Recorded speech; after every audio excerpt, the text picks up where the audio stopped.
반갑습니다. 송주준입니다. 대선이 끝난 지도 꽤 시간이 지났고 윤석열 정부도 벌써 출범을 했습니다. 그러나 아직까지 안심하기에는 이르죠. 6월 달에 가장 중요한 선거 중에 하나인 지방선거가 남아 있습니다. 지난번 재보궐선거를 통해서 오세훈 시장이 당선이 됐고, 그리고 오세훈 시장은 이번에 4선 서울시장에 도전장을 내밀었습니다. 지난 12일 오세훈 시장은 서울시장 후보 등록을 끝마쳤는데요. 이로써 오세훈 시장은 서울시장 4선에 도전하게 됐습니다. 그리고 이번에 오세훈 시장의 경쟁 상대는 다름 아닌 송영길 전 대표입니다. 저는 좀 개인적으로 궁금한 게, 분명히 송영길 전 대표가 당의 혁신을 위해서 총선에 불출마 선언을 했었거든요. 그런데 그랬던 분이 무슨 연유로 도대체 서울시장에 도전장을 내밀었을까? 심지어 자기는 총선에 불출마한다라고 했지 언제 지방선거에 불출마한다라고 했냐, 이런 억지스러운 얘기까지도 하셨는데, 과연 이 점에 대해서 오세훈 시장은 어떻게 생각하는지 한번 물어봐야 되겠습니다. 그리고 여론조사 결과를 보면은 분명히 오세훈 시장이 앞서 나가고 있는 것은 맞기는 맞는데, 이게 시간이 가면 갈수록 점점 더 격차가 좀 줄어드는 그런 모양새가 있거든요. 과연 이 점에 대해서 오세훈 시장은 어떻게 생각을 또 할지. 그리고 오세훈 시장 하면 빼놓고 얘기할 수 없는 사람이 바로 김어준 씨죠. 지난번 재보궐선거 당시에 김어준 씨가 얼마나 말 같지도 않은 얘기를 많이 했습니까? 내국땅이 됐거나 생태땅이 됐거나 뭐 별별 얘기를 다 해가지고 생떼탕이다 이런 별명까지 있는 사람이 김어준 씨인데, 당선 확정되고 표정만 보더라도 세상을 다 잃은 것 같은 그런 표정인데, 과연 김어준 씨의 운명은 어떻게 될지 직접 오세훈 시장의 얘기를 들어보시죠. 시장 오늘 시간 내주셔서 감사합니다. 예, 반갑습니다. 많이 바쁘시죠? 예, 이제 점점 바빠지죠. 그렇죠. 네. 선거 막 다가오다 보니까 네. 더 정신 없으실 것 같아요. 예.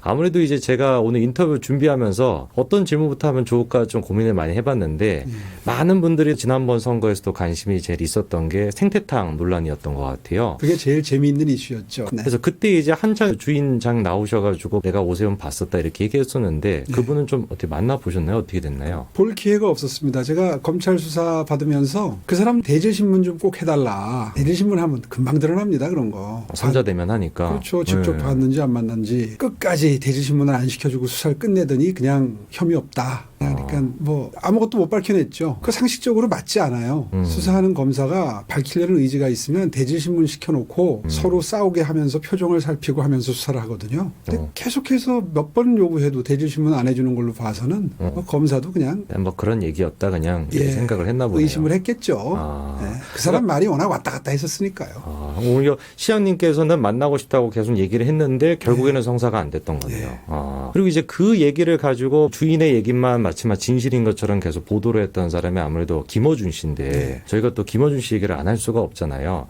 많은 분들이 좀 생각하셨던 게, 시장님 당선이 되면은 TBS도 그렇고 김어준 씨도 그렇고 뭔가 좀 변화가 있지 않을까 이런 기대가 있었거든요. 좀 어떻게 될까요? 저는 뭐 방송 프로그램에 직접 영향을 미치는 건 법적으로 금지가 된다 이런 원칙 때문에, 저는 뭐 원칙주의자잖아요. 그렇죠. 굳이 그 방송 하나하나에 대해서 제가 관여하고 싶지는 않고요. 다만 보다 근본적인 고민을 좀 합니다. 무슨 말이냐 하면, 교통방송의 존재 이유, 이게 지금 많이 흐려졌어요. 왜냐하면 운전하실 때 어떻게 하는지 모르겠는데 저부터라도 운전대를 잡으면 티맵부터 켭니다. 그렇죠. 그래서 목적지 입력하고 지름길로 가느냐 시간 절약되는 코스로 가느냐 이걸 선택해서 그때그때 사정에 따라 거기에 따라서 운전하잖아요. 실시간으로 또 알려주고. 그렇죠. 요즘에는 아마 러시아워 때에 교통방송의 교통 안내를 받으면서 운전하는 사람 별로 없을 겁니다. 그런 의미에서 교통방송이 계속 존립해야 되느냐, 다른 용도로 전환돼야 되느냐, 뭐 이런 고민을 하는 게 더 적절한 고민이겠죠. 그러면 김어준이라고 하는 한 사람의 문제가 아니라 그냥 TBS 방송 자체를 혁신을 하실 생각이 있으신 거예요? 그럼요. 뭐 이렇게 큰 프로그램에 초점을 맞춰가지고 김어준이가 문제가 아니라. 저는 TBS 자체에 대해서는 막 고민을 별로 안 해봤던 것 같아요. 그냥 김어준이라는 사람만 집중을 하고, 그러면 좀 약간 그런 식으로 좀 변화가 있을 거다 이런 얘기신 것 같네요. 20-30년 전에 교통방송 들으면서 운전했잖아요. 그때의 흐름에 맞춰야죠. 시장님, 아무래도 이제 또 선거가 다가오니까 본격적으로 이제 막 선거 시즌이 또 오고 있는데, 민주당 쪽에서는 이제 송영길 후보로 결정이 됐잖아요. 근데 제가 보니까 여론조사가 처음에는 뭐 한 34% 이 정도밖에 안 나오시는 것 같은데, 요즘 보면 또 추세가 좀 점점 올라가는 것 같더라고요. 좀 시장님 보시기엔 어떤가요? 잘 보셨습니다. 민주당이 결집하고 있어요. 그러니까 여론조사가 여러 기관에서 나올 때 그 수치는 들쭉날쭉 하잖아요. 그렇죠. 그 숫자를 믿을 게 아니라 추세를 보면 가장 정확한데, 확실히 격차가 좁혀지고 있습니다. 저는 몇 가지 각도에서 분석을 하는데, 첫째는 민주당의 후보가 결정되는 과정에서 좀 분란이 있었지 않습니까? 그러다 보니까 이제 후보가 결정되고 나니까 서서히 결집해가는 과정이다 이렇게 보고요. 두 번째는 이제 결집의 농도가 대선에서 패배한 쪽이 더 강합니다. 무슨 얘기냐 하면 투표율부터 다른데요. 보통 대통령 선거의 투표율은 한 80% 언저리죠. 그런데 지방선거는 투표율 자체가 한 20% 떨어집니다. 60% 언저리가 되거든요. 그런데 보통 선거에서 진 쪽은 상실감, 박탈감, 또 어떤 분노 이런 그렇죠. 것 때문에 결집하죠. 나가서 상처받은 마음을 위로받겠다. 뭐 이런 생각하지 않습니까? 그렇죠. 그런데 이긴 쪽은 상대적으로 긴장이 풀어지죠. 그러니까 투표율은 떨어지는데 한쪽은 결집하고 한쪽은 긴장이 떨어지면 여론조사에서 나타난 격차보다 훨씬 줄어들겠죠. 아, 실제 결과가. 그렇죠. 그래서 지금 뭐 한 10% 정도 뭐 벌어진다 어쩐다 이렇게 나오고 있지만 막상 선거에 임하게 되면 5%, 3% 안쪽으로 접전을 벌이지 않을까. 지금 그런 현상이 벌써부터 이제 그 여론조사에 반영되는 게 아닐까. 저는 이렇게 분석하고 있습니다.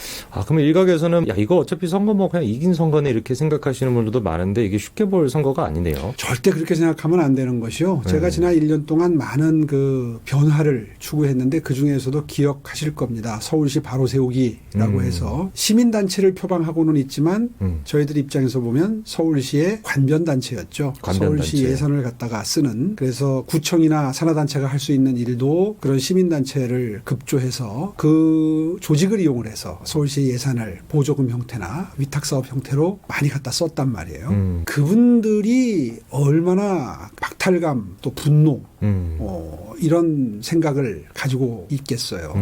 그러니까 그분들은 뭐 저를 떨어뜨리기 위해서 아마 굉장히 각고의 노력을 다 하실 게 짐작이 가죠. 네, 그렇기 때문에 안심하면 안 됩니다. 이게 분노 이런 얘기 해주셨는데 그러다 보니까 제가 이번에 봤던 멘트 중에 기억이 나는 게 송유 후보가 그런 얘기를 하시더라고요. 내 적수는 오세훈이 아니라 윤석열이다. 그것도 약간 비슷한 맥락에서 그런 얘기를 했겠네요. 그것도 숨어있는 의도가 있는 거죠. 어. 저는 매우 전략적이라고 보는데요. 좌파 결집이죠. 분노로 이렇게 결집을 시키는. 지난번에 이재명 후보를 찍었던 분들을 결집시키려고 하는 전략적인 선택이죠. 아마 앞으로 굉장히 이재명 이름을 자주 언급을 할 확률이 높다. 저는 그렇게 생각합니다. 제가 이번에 당내 분란 그런 얘기도 해주셨는데 그래서 이제 민주당의 다른 이제 후보들은 어떤 정책들을 내놨는지를 좀 봤었거든요.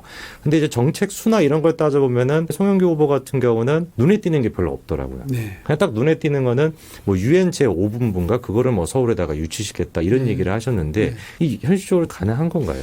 유엔 5본부는 유치하려고 노력하면 유치할 수 있는 사안이고 유치할 수 있으면 바람직하긴 하죠. 그런데 이제 그 이유를 설명하는 게 저는 좀 납득이 안 가요. 유엔 제5본부가 서울로 유치가 되면 북한이 장사정포나 미사일을 서울로 못 쏠 것이다. 뭐 이런 논리를 펴시는데 그건 너무 거친 생각이죠. 전쟁을 하겠다는 상대방이 뭐 특정 유엔 부서가 여기 와 있다 그래가지고 여기다가 대포를 안 쏘나요? 전쟁을 할 정도 상황이면 이제 그런 게 고려되는 상황은 아니겠죠. 또 그리고 설사 그게 가능하다 하더라도 서울만 안전하면 되나요? 네. 집권당의 대표까지 하신 분이 서울시장 나왔다고 금방 서울만 생각하는 발언을 하시는데 굉장히 서울 여타 지역의 다른 지역에 사시는 분들이 들으시면 분노하실 그렇죠. 말씀을 큰 실언을 하고 계시는 것 같아요. 바꿔 생각해보면 다른 지역은 뭐 괜찮다 뭐 이런 얘기네요. 글쎄 말이에요. 그것도 좀 사리에 맞지 않는 말씀이시고 그리고 사실 그 공약 자체가 어떤 그 한 분 그분이 제안을 하셔서 저희 캠프 쪽에도 제안이 오고 지금 세종시도 그 공약을 했다 그러고요. 여러 군데에서 그 유치 공약을 하고 있어요. 근데 사실 논리적으로 놓고 보면 서울 같은 곳으로 오는 게 바람직할 텐데 이제 그렇게 되면 뭐 서울에 도움은 됩니다. 뭐 아무래도 일자리도 조금 늘어나고 하겠죠. 근데 문제는 합리적으로 생각해 보면 중앙 정부와 호흡이 맞아야 그런 게 유치가 될 텐데 중앙 정부와 호흡을 맞출 수 있는 오세훈 시장이 훨씬 더 유치에 유리하지 않겠습니까? 그렇죠. 유치한다고 하면은 가능성은 유치 노력을 있죠. 기울인다면 그죠? 그런 의미에서 여러 가지로 무리한 그 공약을 내신 것 같아요. 선생님 그리고 이제 취임하신 지가 벌써 1년 가까이 되셨잖아요. 1년 동안 이렇게 취임하면서 서울시를 이제 운영을 하시다 보니까 이런 부분들은 다시 그 재선이 되면은 더 잘할 수 있을 것 같고 더 확장시킬 수 있다 했던 부분들은 좀 뭐가 있을까요? 아까 잠깐 언급했지만 서울시 바로 세우기 완벽하게 다 되지 않았습니다. 그런 점이 지금 제일 아쉽고요. 그래서 이제 이번 지방선거를 통해서 시의회 의석 분포가 좀 나아지면 정말 제대로 한번 해볼 수 있을 것 같습니다. 제일 흔히 듣는 얘기가 아이서울 요즘 좀 바꿀 줄 알았더니 왜 시장되고 나서 안 바꿔요? 그죠. 예, 이런 얘기 많이 들었는데 제가 취임해 보니까 아이서울유가 조례로 만들어져 있어요. 그러니까 시의회가 과반수 이상이 안 되면 못 바꿉니다. 사실 그 아이서울유가 시작될 때 많은 시민들이 아주 탐탁지 않게 생각하셨거든요. 예, 저게 무슨 뜻인지도 잘 모르겠다. 콩글리시다 뭐 이런 말씀들도 많이 하시고 그랬는데 이제 몇 년 지나다 보니까 익숙해지셨을 뿐인데 이걸 바꾸려고 해도 과반수가 안 되면 못 바꿉니다. 이름 바꾸는 것도 그렇게 힘드네요. 그럼요. 그러니까 가장 간단한 예를 들었는데 뭐 복잡한 일들이야 더할 나위가 없겠죠. 예, 이번에 꼭 좀 과반수 이상 돼서 일할 수 있는 그런 분위기가 되면 좋겠습니다. 오늘 전반적으로 다 얘기를 좀 들어본 것 같은데 혹시 마지막으로 해주시고 싶은 얘기 있으면 듣고 마무리하겠습니다. 이제 선거가 다가오고 있는데요. 정말 한번 제대로 뛰어보고 싶습니다. 지난 1년 동안은 모래주머니를 그 발목에 차고 뛴 듯한 느낌이 들어요. 이제 하고 싶은 일 마음껏 할 수 있는 그 정책 환경, 업무 환경이 됐으면 좋겠습니다. 네, 오늘 시간 내주셔서 감사합니다. 예, 네, 감사합니다. 고맙습니다.